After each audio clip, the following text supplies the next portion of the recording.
하나님의 백성이 제일 위험한 때를 보낸다면 저는 그것이 하나님과 하나님 사이의 때라고 말할 수 있을 것 같습니다. 이게 무슨 얘기냐면 우리가 하나님을 경험하는 때가 있죠. 하나님을 만나고 하나님의 은혜를 체험하는 때가 있습니다.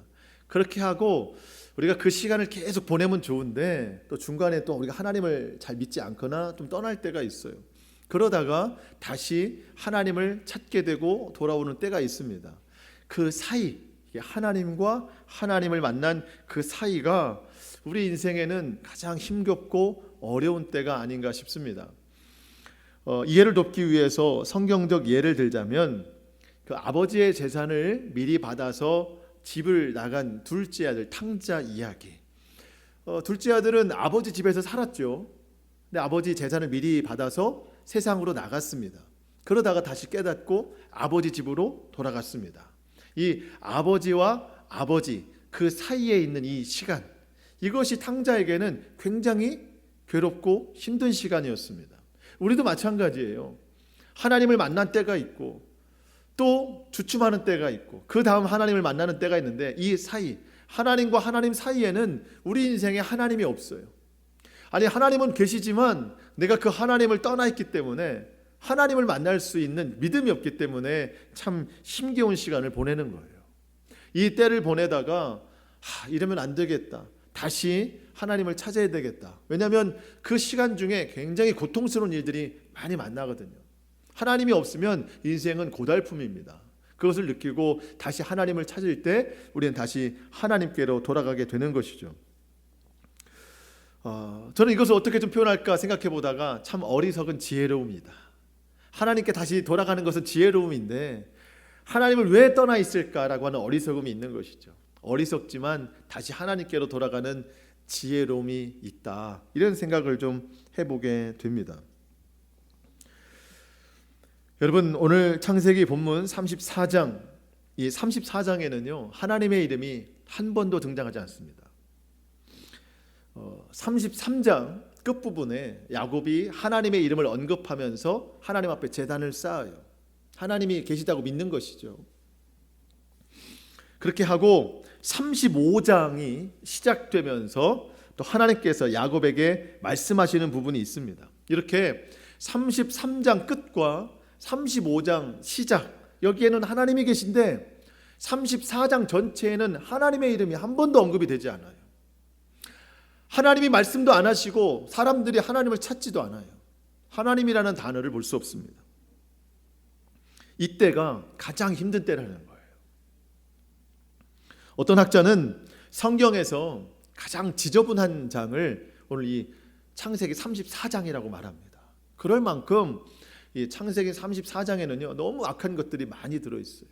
여러분, 오늘 같이 교독해서 보셔도 아시지만 34장 2절부터 보면은요 강간이라는 단어부터 나오기 시작해서 분노, 죄, 또 죄를 지었지만 묵인하는 것도 있고 속임, 탐욕, 폭력, 결국 살인까지, 여러분 정말 악하다고 하는 것들은 다 등장하는 것이 이 창세기 34장입니다.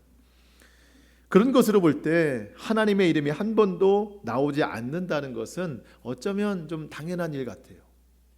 문제는 이런 악한 단어들로 짜여진 주제로 삼는 이 창세기 34장의 핵심 인물들이 야곱과 야곱의 아들들, 다 믿음의 사람들이라는 거예요. 물론 세겜이라고 하는 하나님 믿지 않는 사람들의 이야기도 나오지만 여러분, 이 창세기 34장에서는요 하나님을 믿는 사람이나 믿지 않는 사람이나 전혀 행동에 구별됨이 없습니다. 누가 하나님의 사람인지 누가 하나님의 사람이 아닌지, 오히려 하나님의 사람, 하나님 믿지 않는 사람이 더 선해 보이는 것 같고 하나님을 믿는 사람들이 더 악해 보이는 것 같은, 정말 선함과 정의는 찾아볼 수 없는 곳이 이 창세기 34장입니다. 왜 이런 결과가 나타났을까요? 여러분, 이 즈음에 성경에 우리에게 말씀하시는, 성경 말씀하시는 이 이야기의 사실 주인공은 누구예요? 요즘에 야곱이잖아요. 야곱. 요즘 우리가 야곱을 보고 있는데 이 34장에 어쨌든 하나님이 보시는 것도 야곱인데, 야곱이 바로 전장에서 이름은 바뀌었지만 이스라엘이라는 이름은 바뀌었지만 여전히 삶은 야곱의 삶을 살고 있는 거예요. 그것 때문에 이런 문제가 발생이 되는 겁니다. 하나님께서 베델에서 내가 너와 함께 할 것이다, 내가 너를 떠나지 아니할 것이다 약속을 주셨어요. 야곱이 그 약속을 믿었습니다. 근데 이 베델은 하나님께서 주신 약속만 있었던 곳이 아니고 야곱이 하나님께 약속을 드렸던 곳이기도 합니다. 하나님이 나를 다시 이 가나안 땅으로 돌아오게 하신다면 하나님이 오늘 이곳 베델에서 나를 지키신 그 약속을 나도 지키겠습니다. 내가 오늘 돌베개를 베고 제단을 쌓았는데 다시 내가 이곳으로 돌아온다면 하나님 앞에 정식으로 하나님의 집을 삼겠습니다. 예배의 처소를 삼겠습니다. 내가 다시 이 베델로 돌아오겠습니다. 하나님의 것을 10분의 1을 하나님께 다 드리겠습니다 라고 한 약속을 했던 곳입니다. 근데 야곱이 베델 이후에 하나님의 베델의 약속은 믿고 살았는데 자신이 하나님 앞에 드렸던 그 베델의 약속은 지키지 못했던 거예요. 여러분, 우리가 베델의 약속을 믿는 것, 하나님이 우리와 함께 하신다는 것을 믿는 것도 참 중요한데 내가 하나님 앞에 드린 약속을 지키는 것도 참 중요합니다. 하나님께서 우리에게서 얼마나 열심을 내시는지 몰라요. 우리는 그걸 너무나도 당연하게 여기는데 나는 하나님 앞에 열심히 하지 않아요. 내 삶의 여러 가지 이유를 통해서 하나님 앞에 열심히 하지 않아요. 약속을 지키지 않습니다. 그것이 결국 오늘 본문에 안타까운 결과를 나타나게 되더라는 겁니다. 야곱이 하나님 앞에 드린 맹세, 그 서원을 지키지 않은 결과라고 볼 수 있는 거예요. 그렇다면 하나님께서 아니 사람이 한 약속 그것 하나 지키지 않아서 뭐 이렇게 힘든 세월을 보내게 하시는가 그렇게 생각할 수도 있지만 그게 아니에요.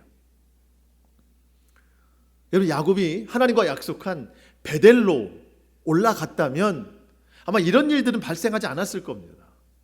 근데 야곱이 지금 머물고 있는 것은 베델이 아니라 세겜이라는 땅입니다. 세겜에 가니까 세겜의 문화에 젖어들고 세겜 사람들을 만나고 거기서 이러한 참 복잡한 일들이 나타나게 되는 거예요. 야곱이 세겜으로 간 것은 하나님의 뜻이 아닙니다. 다 자기 편의를 위해서 간 거예요. 자기가 살기 편하자고 간 겁니다. 사실 이 세겜으로라는 동네에 가기 전에는 숫곳이라는 동네에 갔거든요. 이 과정을 잠깐만 좀 말씀을 드리면 야곱이 그 두려운 마음에 그 형 에서를 피해야 되는데 하나님께서 은혜를 주셨습니다. 에서의 손에는 칼이 있었지만 그 칼을 내려놓고 두 눈에 눈물로 그 동생 야곱과 재회하게 됐습니다. 허벅지가 어긋난 이 동생 야곱을 보면서 에서가 참 치근한 마음이 들었어요. 그래서 함께 살기를 원해요. 보살펴 주기를 원해요. 그래서 야곱에게 이야기합니다. 야곱아, 내 동생아, 너는 나랑 같이 가자. 내가 살고 있는 세일이라고 하는 땅으로 같이 가자. 그랬더니 야곱이 아닙니다, 형님. 형님이 먼저 가십시오.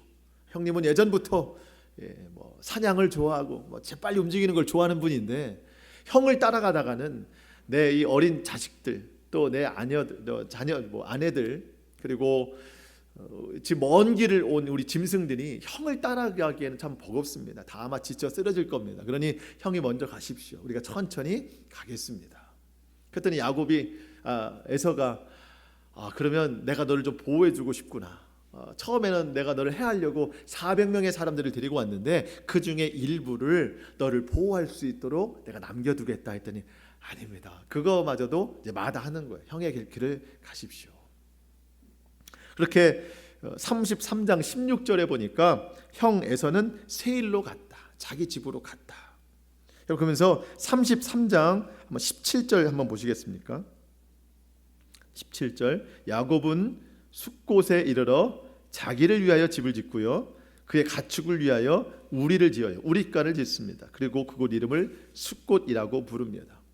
여러분, 숫곳이라는 동네에 갔어요. 자기를 위해서 집을 지을 수 있잖아요. 지금 짐승들이 많기 때문에 우리를 만들 수 있잖아요. 여러분, 그런데 누구를 위한 게 없어요. 하나님을 위한 게 없어요. 여러분, 지금까지 어떻게 왔나요? 누구의 인도로 왔나요? 하나님의 인도로 왔습니다. 그렇다면 하나님을 위하여 먼저 행해야 될 것이 있는 것이죠. 근데 하나님은 없어요. 자기를 위하여, 자기 짐승을 위하여서만 살아가고, 마치 아브라함이 그 조카 롯에게 야, 너랑 나랑 이제 떨어져야 할 때가 됐어. 네가 한번 멀리 봐봐. 네가 먼저 좋은 땅을 선택해. 했을 때 롯이 물이 많고 식물이 우거진 그 땅을 선택했던 것처럼 야곱에게는 지금 하나님에 대한 마음이 없고 두 눈에 펼쳐진 좋은 땅, 숲곳을 바라보고 거기에다가 장막을 쳤어요. 그러다가 여기서 더 머물기 좀 어렵겠다 해서 우리가 이제는 완전히 좀 살 곳을 정하자 해서 그들이 간 곳이 세겜이라는 땅입니다. 세겜. 그러니까 야복 강가에서 형 에서를 만났고 둘이 헤어진 다음에 형은 자기 집으로 갔고 야곱은 숲곳으로 갔다가 거기서 좀 한참 살다가 이제는 다시 세겜이라는 땅으로 이사를 와서 완전히 정착하기를 원했다는 겁니다. 여러분 33장 18절인데요. 야곱이 밧단 아람에서부터 그 외삼촌 집 밧단 아람에서부터 평안히 가나안 땅, 원래 하나님이 돌아오게 하신 땅이 가나안 땅입니다. 그런데 어디 성읍에 이르렀어요? 세겜 성읍에 이르러서 그 성읍 앞에 장막을 치고. 자, 여러분 지금까지 제가 드린 말씀을 힌트를 삼아서 이 18절 말씀에 두 글자가 다른 단어로 좀 바뀌게 된다면 뭘로 바뀌게 될까요? 뭐가 뭘로 바뀌게 될까요? 세겜이 베델로 바뀌게 됩니다. 우리 권사님 5달란트 맞췄기 때문에 3달란트 맞아요. 이게 맞습니다. 하나님께서 외삼촌 짐으로부터 지금까지 평안히 오게 했습니다. 아니 라반도 야곱을 해하지 못했습니다. 더 두려움의 대상이었던 형 에서도 자기를 해하지 못했어요. 다 하나님의 은혜로 평안히 왔습니다. 그렇다면 그 하나님의 은혜를 생각할 때 베델로 갔었어야 돼요. 베델 성읍에 이르러. 이게 맞아요. 그런데 다 자기를 위하여 세겜에 이르렀다. 여러분 여기부터 문제가 생긴 거예요. 여기부터. 이 세겜에 갔더니 거기서 또 믿음의 모양은 드린다고 거기다가 제단을 쌓고 엘로헤 이스라엘이라고 이름을 줘요. 엘로헤 이스라엘. 20절에 그 나오죠. 제단을 쌓고 엘로헤 이스라엘. 하나님, 이스라엘의 하나님. 여러분 신앙의 모양새를 다 합쳤어요. 엘이라고 하는 단어는 하나님이라는 뜻이거든요. 하나님. 자, 베델에서 만난 하나님을 기억했어요. 또 분이엘에서 만난 하나님, 그때 나를 야곱이 아니라 이스라엘이라는 이름으로 바꿔준 하나님을 기억했습니다. 그래서 다음은 종합해보자. 엘로의 이스라엘. 그렇게 하나님의 이름을 정하면서 제단을 쌓았습니다. 여러분 근데 정작 제단을 쌓아야 될 장소가 달라요. 베델이어야 됩니다. 근데 지금 세겜에 이렇게 하고 있는 것을 보니 하나님이 자기에게 주신 약속은 믿지만 내가 하나님 앞에 드린 약속은 지키지 않는 어리석음을 범하고 있는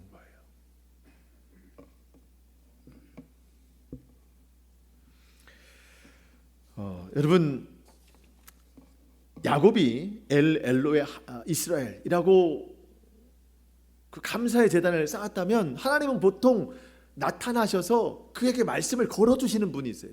그런데 하나님이 나타나지 않아요. 이렇게 그냥 33장이 끝납니다. 자기 고백으로만 끝나요. 왜? 하나님이 완전한 인정을 할 수 없는 것이죠. 그렇게 하고 34장에서 전혀 하나님이 등장하지 않고 아까 말씀드린 악한 것들만 다 나옵니다. 그러다가 여러분 35장 1절 한번 보시겠습니까? 35장 1절.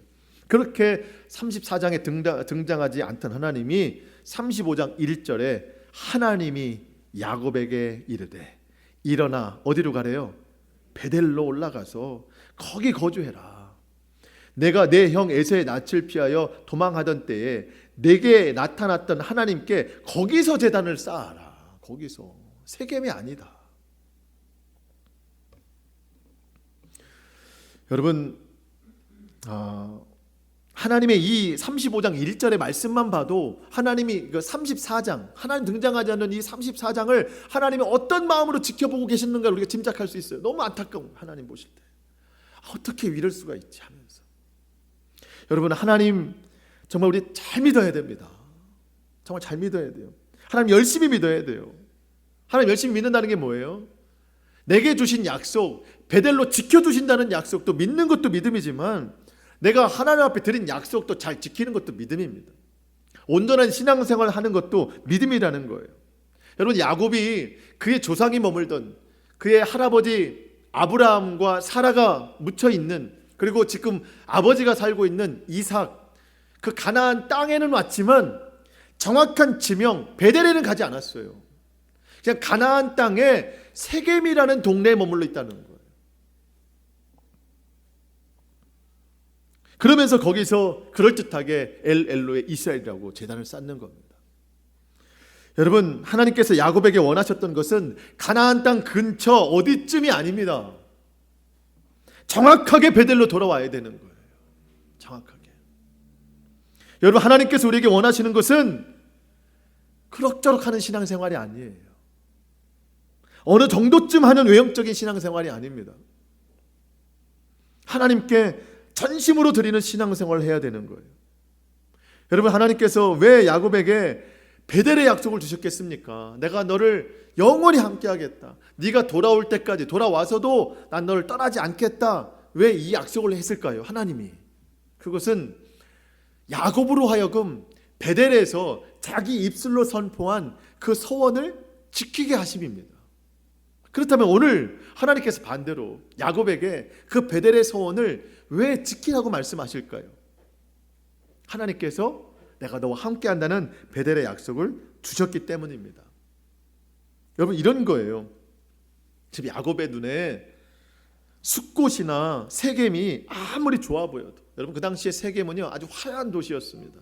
번화한 도시였습니다. 여러분, 번화할수록 죄가 더 가득하지 않겠습니까? 자기도 살기 좋고 짐승들도 살기 좋은 이 숫곳과 세겜, 그러니까 아무리 보기 좋아도 여러분, 그것과 비교했을 때 베델이 좋지 않아 보여도 하나님께서 베델의 약속을 주셨기 때문에 내가 너와 어디를 가든지 함께 한다, 이 약속을 주셨기 때문에 야곱 역시 베델의 소원을 지켜야 된다는 겁니다. 지금까지 평안으로 인도하신 하나님께서 내가 어디로 가든지 나와 함께 할 것이라고 하는 믿음이 있었어야 된다는 거예요. 여러분, 왜 우리가 더욱 열심히 신앙생활을 하지 못하고 있을까요? 물론 믿음의 탓도 있겠지만 삶이 바쁘고 어렵다는 이유가 가장 큽니다. 주어진 삶을 열심히 살아내다 보니 몸도 피곤하고 마음의 여유도 없고 시간도 없는 것도 분명한 사실입니다. 그래서 하나님께 헌신하는 삶을 미루고 또 미룹니다. 여러분, 그런데 우리 생각의 전환이 필요하고 믿음의 전환이 필요합니다. 그렇기 때문에 더 열심히 예수 믿어야 돼요.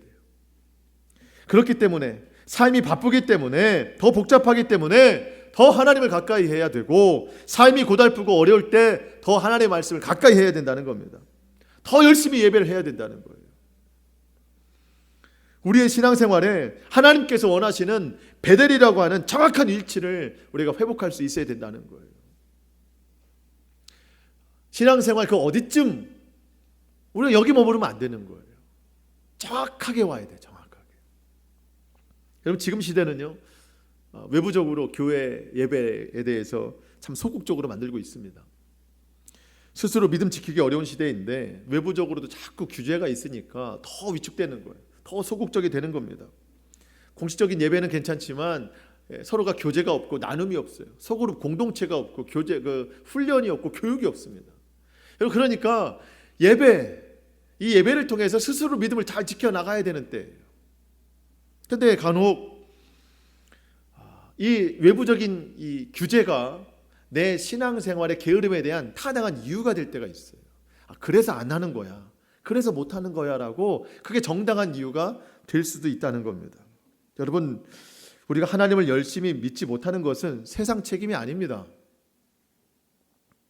세상이 아무리 또 다른 방법으로 예배를 방해해도 내 중심이 하나님을 사랑하고 내 중심이 온전히 예배하고 베델이라는 정확한 위치만 회복한다면 그 믿음을 누가 막을 수 있겠어요? 무엇이 막을 수 있겠습니까? 야곱이 살아갈 수 있는 방법은 숫곳이요 세겜이라고 스스로 생각했습니다. 근데 아니에요. 하나님입니다. 숫곳에 머무르고 세겜에 머물렀더니 이 엄청난 일들이 일어나는 거예요. 자기 편한 대로 살아보자고 했더니 자기 마음대로 되지 않아요. 여러분, 우리 마찬가지입니다. 우리가 이 어려운 시대 빨리 끝나야, 좋은 세상 만나야 내가 살 수 있을 것 같다. 여러분, 그럴 수도 있죠. 하지만 근본적인 문제는 그게 아니에요. 하나님을 회복해야 되는 겁니다. 하나님 앞에 베델의 위치를 정확히 찾아가야 되는 겁니다. 그때 하나님께서 우리에게 정말 강력한 더 큰 은혜와 사랑으로, 또 은혜로 축복으로 우리와 함께 하실 것을 믿습니다. 더욱 하나님 믿기 어려운 시대, 믿음 지키기 어려운 시대에 우리 스스로가 믿음의 결단을 잘 이루어 나가야 됩니다. 그럭저럭 하는 신앙생활은 점점 힘이 없어져요. 여러분, 분명한 믿음이 있어야 되는 겁니다. 이제 오늘 본문 34장의 말씀을 전반적으로 좀 말씀을 드릴 건데 1절로 31절까지거든요. 제가 이거를 좀 정리해서 다 말씀을 드릴 거예요. 왜냐하면 길인 것 같지만 또 참 듣다 보면 너무 마음이 좀 답답해지는 일들이 좀 있는데, 굳이 말씀을 드리는 이유는 성경의 내용을 알아야 하는 것도 있지만 이게 오늘날 시대와 다르지 않다는 거예요. 참 거의 흡사하다는 겁니다. 그래서 각자 우리에게 주시는 영적인 메시지가 있지 않겠나, 그런 생각으로 이제 오늘 본문의 내용을 좀 말씀을 드릴까 합니다. 1절 말씀 먼저 보시겠습니다. 1절, 2절 말씀. 레아가 야곱에게 낳은 딸 디나가 그 땅의 딸들을 보러 갔더니 히위 족속 중 하몰의 아들 그 땅의 추장 세겜이 그를 보고 끌어들여 강간하여 욕되게 하고. 야곱에는 11명의 아들이 있었고 또 1명의 딸이 있었습니다. 레아와 라헬이 둘이 자식 경쟁 낳게 하다가 첫 번째 레아가 아들을 넷이나 낳았습니다. 루벤, 시므온, 레위, 유다. 첫 번째는 루벤이고 두 번째가 시므온, 세 번째가 레위. 오늘 이 둘째와 셋째를 좀 기억해야 돼요. 시므온과 레위. 왜냐하면 이 두 사람이 나중에 칼을 들고 세겜성을 복수하러 가는 사람들입니다. 레아가 낳은 두 번째 아들, 세 번째 아들이 복수를 하러 가는데, 이렇게 4명의 아들을 낳았는데 그 동생 라헬이 시기해서 자기는 아들을 낳을 수 없으니 자기 몸종 빌하를 통해서 두 아들을 낳게 하죠. 나도 더 이상 아들을 낳을 수 없다 생각했던 레아도 자기 몸종 실바를 통해서 두 아들을 낳게 합니다.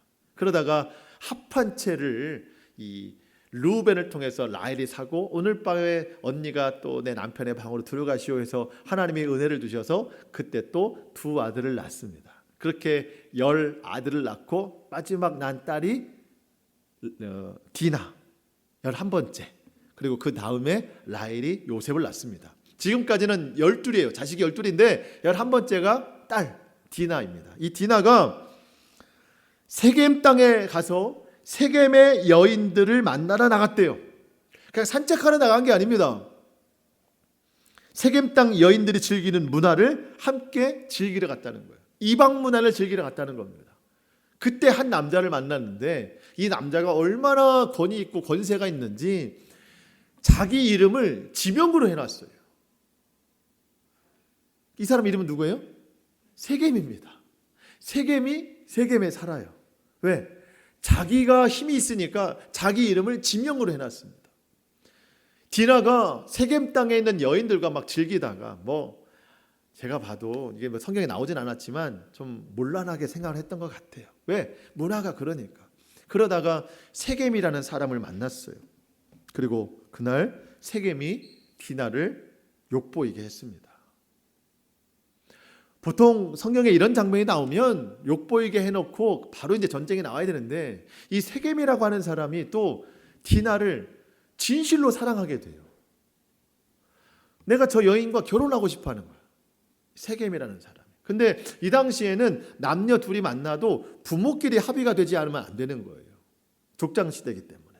그래서 세겜이라고 하는 이 권력 있는 자가 자기 아버지 하몰, 이 하몰에게 부탁하는 거예요. 아버지, 내가 이 여인 디나를 사랑하는데 결혼하고 싶습니다. 그러니 아버지가 이 여인의 아버지인 야곱을 만나서 서로 합의를 좀 해주십시오.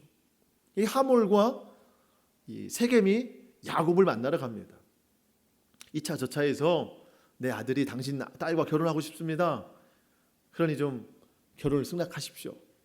모든 사정을 야곱이 다 들었는데 여러분 참 야곱이 어이없는 반응을 하는 거예요. 5절 말씀. 야곱이 그 딸 디나를 그가 더럽혔다. 그러니까 세겜이 더럽혔다 함을 다 들었죠. 그런데 자기 아들들이 들에서 뭐 하고 있어요? 목축하고 있으므로 그들이 돌아오기까지 잠잠했다는 거예요. 여러분 자기 딸이 지금 여러분 겁탈을 당했습니다. 능욕을 당했어요. 지금 여러분 목축이 중요합니까? 짐승이 중요해요. 빨리 아들들에게 이야기해서 아들들을 데리고 와야죠. 지금 아무리 사랑하지 않는 딸 레아를 통해서 사랑하지 않는 부인 레아를 통해서 낳은 딸이라 해도 아버지로서는 이러면 안 되는 건데 지금 관심이 어디에 있어요? 목축에 있습니다.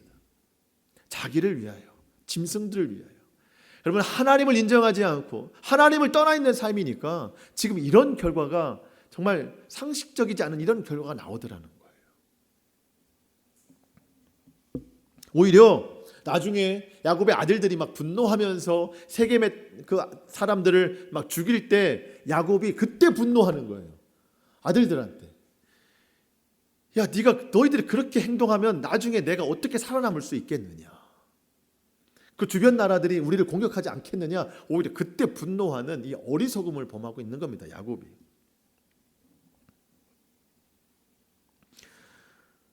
하나님을 잊어버리고 그저 자기를 위해서 자기 재산을 위해서 살아가는 야곱의 모습을 통해서 여러분 하나님의 은혜는 더 이상 찾아볼 수가 없습니다. 그리고 그의 아들들이 무엇을 본받을까 했을 때 여러분 야곱이 하나님의 은혜로 이스라엘로 이름이 바뀌었잖아요. 자 그러면 부모된 입장에서 아들들이 본받아야 될 것이 야곱입니까? 이스라엘입니까? 이스라엘을 본받아야죠. 그렇게 행동해야죠. 근데 결국 아들들이 본받은 것은 야곱이에요. 속이는 자의 옛사람을 아들들이 본받습니다. 그런 모습들이 계속 기록이 되는데요. 이 권력자 세겜이라는 사람이 자기 아버지 하몰과 야곱에게 얘기했더니 야곱은 반응이 없어요. 자기 짐승에만 관심이 있어요. 근데 야곱의 아들들이 이 소식을 들었어요. 다른 일을 통해 들었습니다. 이제 집으로 돌아오는데 분노가 일어나는 거예요. 분노가. 심히 분노하였다. 7절에 보니까 모두 근심하고 심히 분노하였다. 당연한 반응입니다. 그렇다면 이제 어떠한 결과를 나타내야 될까? 그들이 선택할 방법에 주목을 해야 되는데 우리가 어렵지 않게 예상할 수 있는 것은 이들이 선한 방법으로 하지는 않을 것이다. 왜? 야곱이 그러니까. 아버지한테 뭘 배우겠어요? 세겜과 이제 하몰은 이제 야곱이 아니라 그 아들들, 야곱의 아들들을 설득하는데 몇 가지 제안을 합니다. 세겜 땅 어디에서든지 다 살게 해주겠다는 겁니다. 그리고 가장 매력적인 제안은 12절을 제안합니다. 이 소녀만 내게 주어 아내가 되게 하라. 아무리 큰 혼수와 예물을 청할지라도 너희가 내게 말한 대로 다 주겠다. 얼마나 매력적입니까, 여러분? 그냥 당신들의 동생만 나한테 한 명만 주십시오. 그러면 내가 당신들이 원하는 것 다 주겠습니다. 얼마나 매력적인 제안이에요. 여러분 이렇게 많은 그 대가를 지불한다고 해서 이 세겜이 디나를 능욕한 것에 대해서는 용서받을 일은 아닙니다. 이미 지은 죄잖아요. 그런데 한편으로 보면 자기 지은 죄에 대해서 이렇게 책임을 지려고 하는 세겜이 있는가 하면 야곱은 그것에 관심이 없어요. 오히려 야곱이 더 막 분노하고 분개될 일인데 야곱은 전혀 그것에 대한 관심이 없습니다. 정말 어느 것이 선한 것이고 어느 것이 불의한 것인지 전혀 분간이 안 가요, 지금.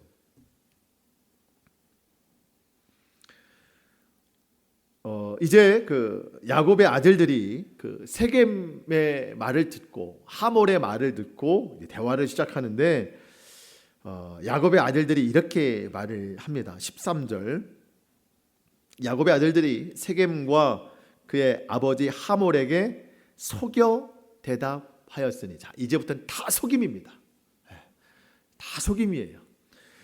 이는 세겜이 그 누이 디나를 더럽혔습니다. 야곱의 아들들이 치밀한 계획을 세워놓고 세겜과 그 땅 백성들을 다 속여버리는데 할례를 행하라는 겁니다. 할례를 행하라.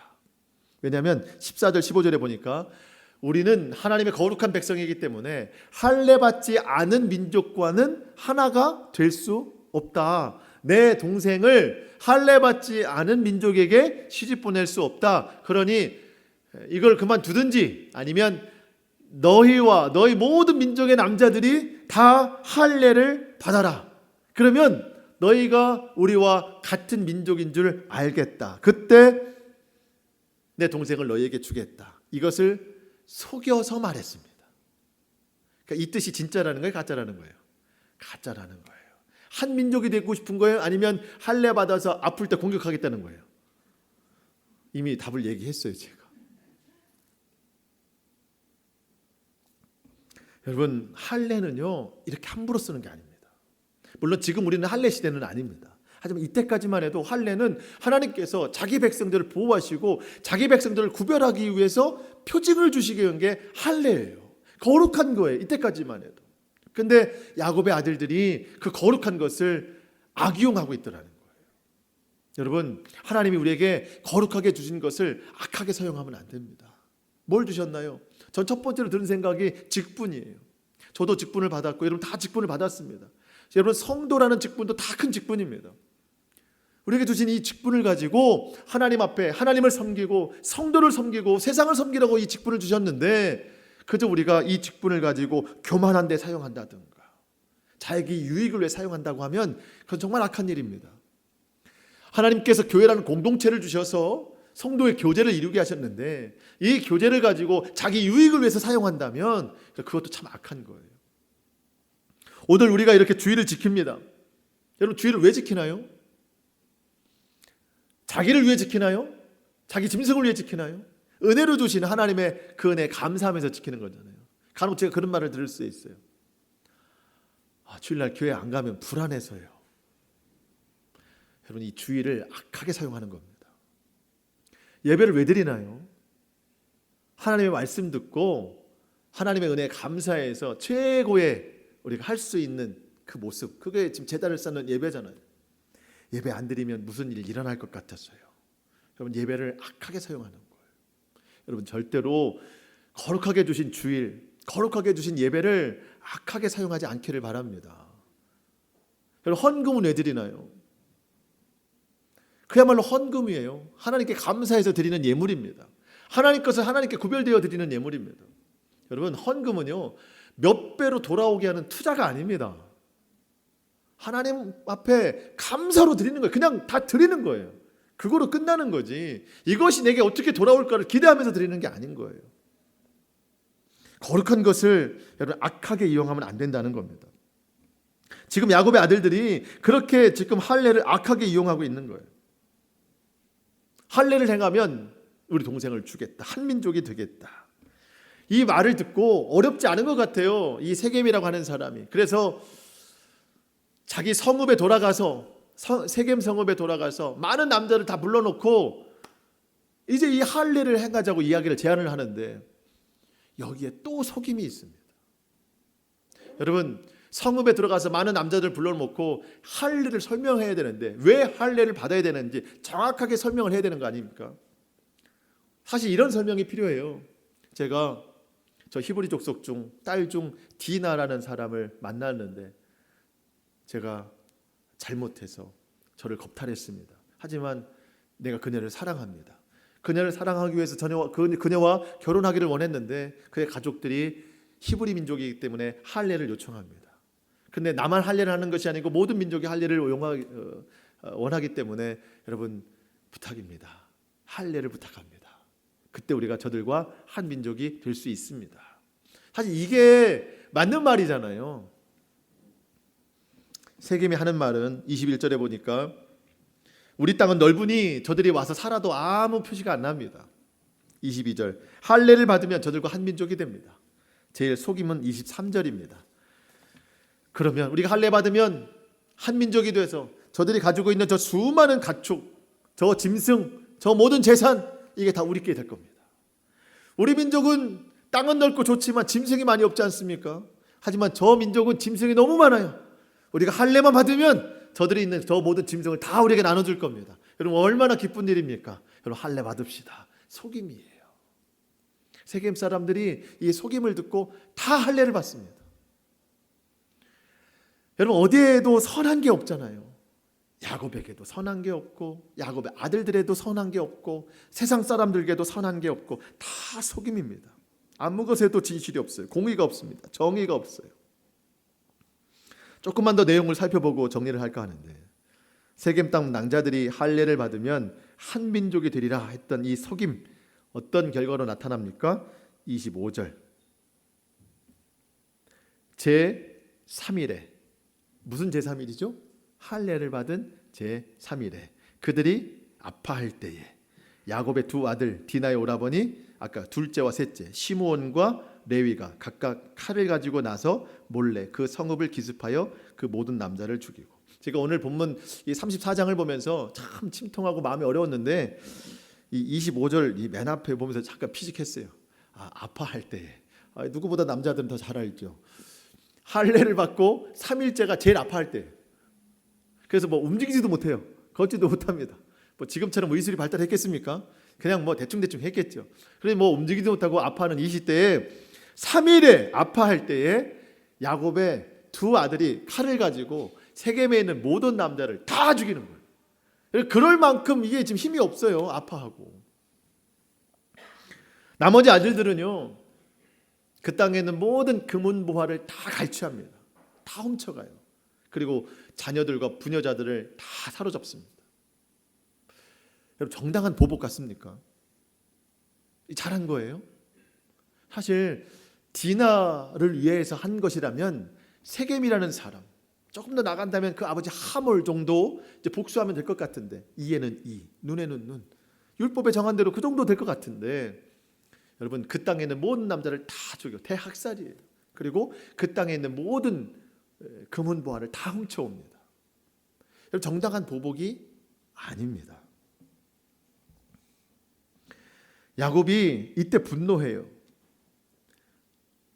아니 너희들이 이렇게 다 세겜 사람들을 죽이면 그 이방 나라들이 우리를 어떻게 생각하겠느냐? 우리를 쳐들어오면 우리는 어떻게 되겠느냐? 왜 그렇게 섣부른 행동을 하느냐? 그랬더니 마지막 31절에 아들들이 이렇게 이야기해요. 그들이 이르되 그가 우리 누이를 창녀같이 대우함이 그럼 옳은 겁니까? 아버지에 대한 어떤 존경함도 없고요. 지금 자식들도 그렇고 서로 집안이 완전히 무너졌어요. 누가 말이 옳고 누구 말이 그르고 이런 게 없습니다.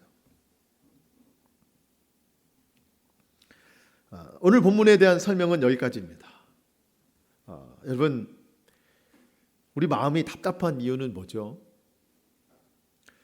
저는 오늘 본문을 보면서 참 어디에도 선함이 없고 정의가 없구나. 어떻게 세상이 이 정도까지 될 수 있을까? 그러면서 하나님 믿는 사람이나 하나님 믿지 않는 사람이나 전혀 다를 게 없구나. 오히려 믿는 사람들이 더 잔인하구나. 이런 생각해요. 여러분 남 이야기입니까? 야곱 시대 이야기입니까? 오늘날 지금 이야기예요. 어쩌면 내 이야기인지도 모르겠어요. 내가 온전히 믿음 지키지 못하면 나도 어느샌가 이런 모양으로 살 수 있습니다. 어쩌면 지금도 이런 모습으로 살고 있는지도 모르겠어요. 여러분 내가 세상과 다른 게 뭐예요? 갈수록 세대가 악해지고 힘들어집니다. 그럴수록 우리의 믿음이 더 견고해져야 되고요. 베델 신앙이 되어야 되는 거예요. 여러분 믿음 지키기 어려운 시대를 맞이하고 있다. 하나님이 모르실까요? 하나님 다 아시죠? 하나님이 허락하시는 거예요. 그렇다면 하나님께서 왜 믿음 지키기 어려운 시대를 하나님이 허락하실까? 우리 보고 깨닫게 하시는 게 있는 것 같아요. 이 믿음 지키기 어려운 시대에 너희들이 어떻게 믿음을 지키나 보자. 믿음 지키기 어려운 시대지만 하나님은 계십니다. 그 하나님만 바라보면 이 시대에 오히려 더 믿음 잘 지킬 수 있다는 거예요. 갈수록 예배드리기 힘든 시대고 예배마저도 우리가 할 수 있는 것이 점점 줄어가는데 그럴수록 우리가 더 예배를 드리고 그럴수록 우리의 마음이 전심으로 주님께 향해야 된다는 겁니다. 우리가 물론 교회에 내려온 지침 사항들 지킬 것 잘 지키고 철저하게 지켜야 됩니다. 그러면서도 우리의 믿음만큼은 그 어느 때보다도 더 진보해 나가야 되는 겁니다. 여러분, 우리가 지난주에 봤지만 창세기 33장에서 참 하나님의 은혜를 충분히 경험한 야곱인데 갑자기 34장에서 하나님 없이 살아가는 이 힘든 세월을 보내는 이유가 뭔가요? 그가 선택했기 때문입니다.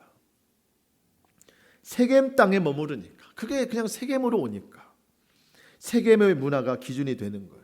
하나님께서는 세겜이 아니라 베델을 기준으로 삼으라고 말씀하십니다. 우리도 마찬가지예요. 우리가 살고 있는 이 땅, 지금 이 시대가 세겜입니다. 우리가 바른 이 세겜 같은 이 땅을 밟고 살지만 우리의 영은 하늘을 디디고 살아야 돼요. 베델을 기준으로 삼고 살아야 되는 겁니다. 세상에 살지만 세상에 속한 자로 살지 않습니다. 하나님 나라 법을 따르면서 사는 거예요. 여러분, 이 세겜 땅에 하나님의 사람들이라고 하는 사람들이 좀 있었지만 하나님은 나타나지 않으셨어요. 하나님을 찾지 않았기 때문이죠. 오늘날 예수님 믿는 사람들이라고 하는 사람들이 참 많이 있습니다. 그런데 진짜 예수님 십자가 길을 따르는 사람은 많지 않아요. 내가 살아가는 지금 이 시대도 힘든 십자가인데 어떻게 예수님 십자가까지 져야 되는가? 여러분, 예수님 없는 길은 십자가 길이 아닙니다. 예수님께서 함께 하실 때 그 길이 십자가 길이 되고 그 길에 생명이 있고 그 길에 소망이 있는 줄 믿습니다. 우리가 이 시대를 살면서 어떠한 노력을 하면서 살아가야 되는지 잘 분별하고 진리와 생명의 길을 걸어갈 수 있기를 축복합니다. 마지막으로 제가 로마서 12장 2절 말씀을 좀 읽어드리는데, 너희는 이 세대를 본받지 말고, 여러분, 우리가 이 세대 본받으면 안 돼요. 야곱과 야곱의 딸 아들들이 세겜에 가서 세겜을 본받았어요. 그랬더니 악한 일들이 34장에 다 일어나는 거예요. 우리도 이 세대, 창세기 34장과 같은 이 세대를 본받지 말고 오직 마음을 새롭게 함으로 변화를 받아서 하나님의 선하시고 기뻐하시고 온전하신 뜻이 무엇인지 분별해라. 이 시대, 어려운 이 시대 본받지 말고 우리의 마음을 새롭게 해서 하나님이 이 시대에 나로 하여금 깨닫게 하시는 게 뭔가, 예배에 대해서, 믿음에 대해서 깨닫게 하시는 것이 무언가 잘 분별하라는 겁니다. 그럴 때 하나님께서 우리에게 성령의 마음을 부어주시고 이 시대를 온전히 살아갈 수 있는 믿음의 능력을 허락하여 주실 줄 믿습니다. 말씀을 마치겠습니다. 여러분, 모든 시대의 소망은 오직 예수님께 있습니다. 그 모든 시대 가운데 지금 우리가 이 시대를 살고 있는 거예요. 이 시대를 살고 있는 중에 저와 여러분에게 주님이 세상의 빛이라고 말씀해 주셨습니다. 한밤중에 항해하고 돌아오는 어선에게 등대의 불빛이 소망이 되듯이, 여러분, 이 어두운 시대에 저와 여러분이 이 세상의 등대가 되어야 됩니다. 세겜에 살고 있지만 세겜 문화에 젖어들지 않습니다. 세겜 땅에서 복음의 빛을 드러내야 되는 거예요. 베델의 빛을 드러내야 되는 겁니다. 오늘 이 시대에 창세기 34장과 같이 정의가 없고 선함이 없고 사랑이 없고 모든 것 속임과 간음과 다툼, 살인, 묵인, 부정, 죄악 이런 것만 있는 이 시대, 이럴 때 우리의 삶은 모든 것 주님께 다 맡겨드리고 주님께서 우리에게 주신 빛과 소금의 사명을 잘 감당하는 저와 여러분의 삶이 될 수 있기를 소망합니다. 오늘 말씀을 잘 붙들고 또 한 주간 결단하면서 승리하는 우리 모든 삶이 될 수 있기를 축복합니다. 기도하겠습니다.